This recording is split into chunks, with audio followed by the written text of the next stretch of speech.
ఈరోజు వాక్య ధ్యానం సామెతల గ్రంథం 24వ అధ్యాయము 1 నుండి 10 వచనముల వరకు. దుర్జనులను చూచి మచ్చరపడకము, వారి సహవాసము కోరకము. వారి హృదయము బలాత్కారము చేయ యోచించును, వారి పెదవులు కీడును గూర్చి మాటలాడును.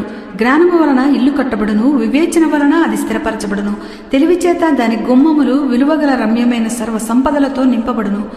జ్ఞానము గలవాడు బలవంతుడుగా నుండును, తెలివి గలవాడు శక్తివంతుడుగా నుండును. వివేకము గల నాయకుడువై యుద్ధము చేయుము. ఆలోచన చెప్పువారు అనేకులుండుట రక్షణకరము. మూర్ఖునికి జ్ఞానము అందదు. గుమ్మమునొద్ద అటివాడు మౌనులై ఉండవలను. కీడు చేయ పన్నాగములు పన్నువానికి తంటాల మారి అని పేరు పెట్టబడును. మూర్ఖుని యోచన పాపము. అపహాసకులు నరులు హేయులు. శ్రమదినమున నీవు కృంగిన ఎడలా నీవు చేతగాని వాడవగుదువు. దేవుడి వాక్యం దీవించునుగాక. ఆమేన్.